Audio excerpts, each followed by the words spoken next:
दुनिया में किसी भी इंसान के द्वारा फाइनेंशियल फ्रीडम हासिल करने के लिए उसकी फाइनेंशियल एजुकेशन मजबूत होना बहुत ज़रूरी है।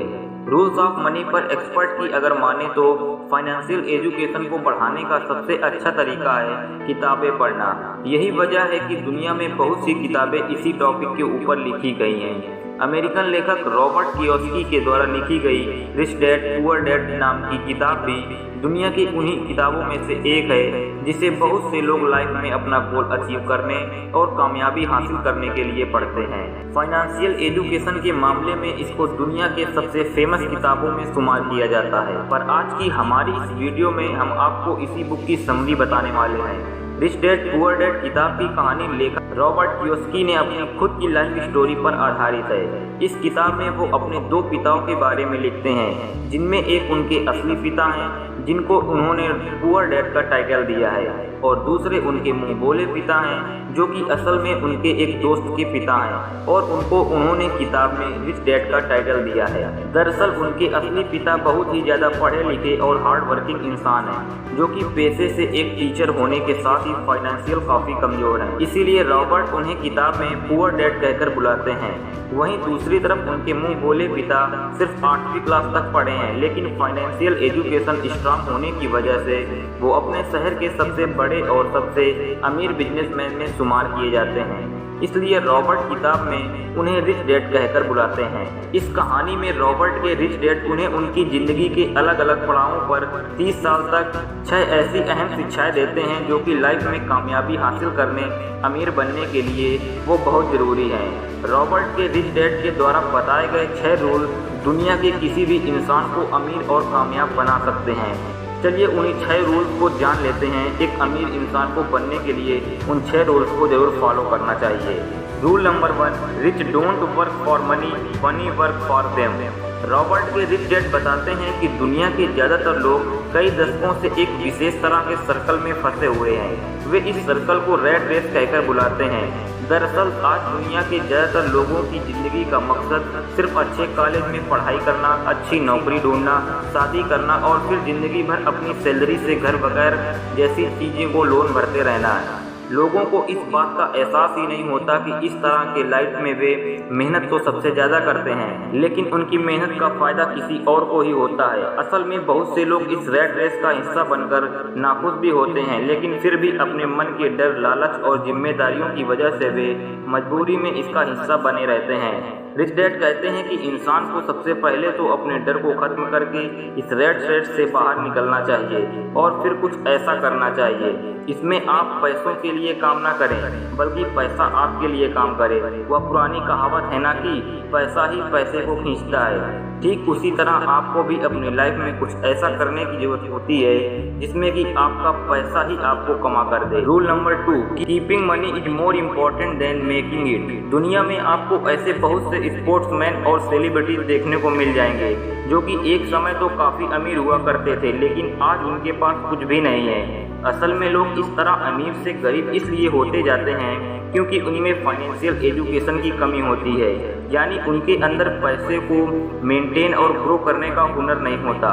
रिच डैड फाइनेंशियल लिटरेसी का एग्जाम्पल देते हुए कहते हैं कि पूरी दुनिया में घर एक माना जाता है, जबकि उनके अनुसार घर कोई एसेट नहीं बल्कि एक लायबिलिटी होता है, क्योंकि एसेट्स वो होता है जो आपके पैसे को समय के साथ साथ और भी ज़्यादा बढ़ा देता है, जबकि घर के मामले में आपको कई साल तक उनकी ईएमआई और लोन चुकानी पड़ती है, जिसके चलते आपकी जेब में पैसा आता नहीं बल्कि जाता है। सिर्फ उन चीज़ों को एसेट मानते हैं जो कि आपको घर बैठे पैसे कमा कर देती है।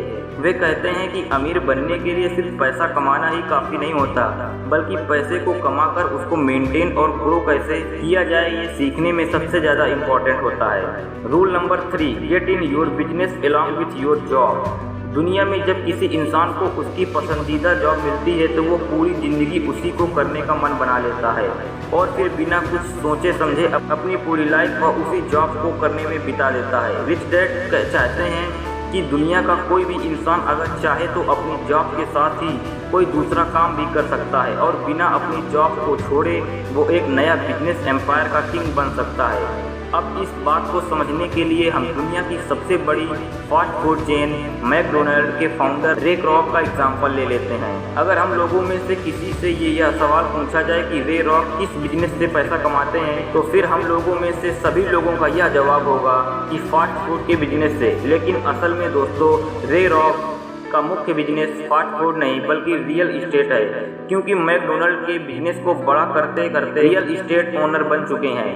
यानी कि फास्ट फूड बिजनेस करते करते ही उन्होंने रियल इस्टेट का एक ऐसा एम्पायर खड़ा कर दिया है जो कि आज उन्हें सच में अमीर बनाता है। इसी तरह से एक आम आदमी भी अपनी जॉब को करके साथ ही कुछ ऐसे एसेट और सोर्स ऑफ इनकम क्रिएट कर सकता है जो कि उनको पैसे कमाकर भी दे। इसके लिए राइटर के द्वारा कुछ एग्जाम्पल भी दिए गए हैं, जिसमें कि बिजनेस शुरू करना, स्टॉक मार्केट में इन्वेस्ट करना, रियल इस्टेट में पैसा लगाना और मुनाफा देने वाले प्रॉपर्टी उसको खरीदना शामिल है। इनमें से कोई भी एक तरीका अपनाकर आप अपने लिए एक नई सोर्सेस ऑफ इनकम बना सकते हैं। यहाँ तक कि रिच डैड तो हर एक व्यक्ति को ऐसा करने की सलाह देते हैं, क्योंकि ऐसा करने पर इंसान सच में अमीर बनता है। Rule number 4, taxes are for only middle class and poor. Rich dad tax की हिस्ट्री बताते हुए कहते हैं कि टैक्स असल में अमीर और गरीब के बीच मौजूद फर्क को खत्म करने के लिए बनाया गया एक सिस्टम था। यानी शुरुआत में सिर्फ अमीर लोगों पर ही टैक्स लगता था और फिर टैक्स के उन पैसों को गरीबों की सुविधाओं में खर्च किया जाता था।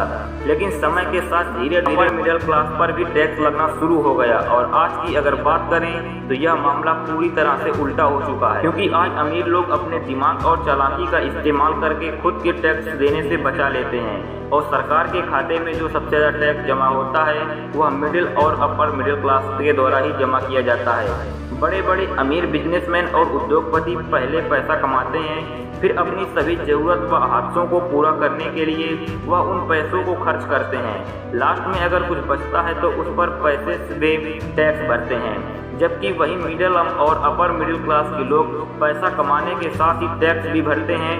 फिर अंत में जो कुछ बचता है उसको वह अपने ऊपर खर्च करते हैं। Rule number 5, rules of money the rich invent money. Jeff Bezos, Bill Gate, Mark Zuckerberg, Elon Musk और भारत की अगर बात करें तो धीरूभाई अंबानी, शिव नाडार और अजीम प्रेमजी, ये कुछ ऐसे नाम हैं जो कि दुनिया के अंदर एक ऐसा बिजनेस या फिर कहें कि ऐसा आइडिया लेकर आए जिसके बारे में इनसे पहले किसी ने भी नहीं सोचा था। अपने उसी रेवोल्यूशनरी आइडिया से इन लोगों के पैसे को इन्वेस्ट किया है। इससे पहले कि मार्केट में मौजूद किसी भी अवसर को कोई और व्यक्ति ढूंढ पाता, इन लोगों ने उस अवसर को खोजा और उस पर तुरंत ही एक्शन लिया।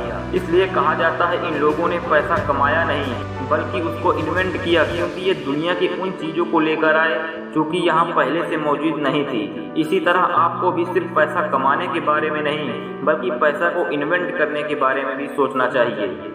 Rule number 6, rich learns all the time and know how to sell their ideas. America में ना जाने कितने ऐसे लोग मौजूद हैं जो कि मैकडोनल्ड्स के ही प्राइस में उनसे कई ज़्यादा बेहतर बर्गर बनाकर बेचते हैं, लेकिन अपने किसी प्रोडक्ट या आइडिया को बड़े स्तर पर किस तरह से बेचा जाता है इसकी समझ हर एक इंसान के पास नहीं होती।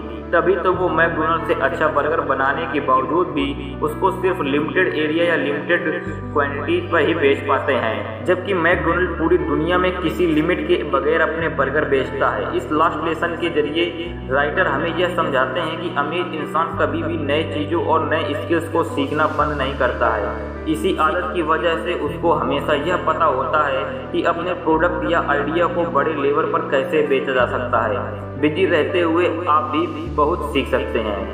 उम्मीद करता हूँ दोस्तों रिच डैड पुअर डैड की कहानी आपको पसंद आई होगी। अगर आप भी लाइफ में कुछ अमीर बनना चाहते हैं तो इसी तरह से आप अपने रूल को फॉलो कीजिए। तो उम्मीद करता हूँ वीडियो पसंद आई होगी। अगर वीडियो पसंद आई हो तो वीडियो को लाइक कर दें, चैनल को सब्सक्राइब करके साथ ही बेल आइकन को जरूर प्रेस कर लेना, क्योंकि इस चैनल पर इसी तरह के वीडियो अपलोड होती रहती हैं। जय हिंद, जय भारत।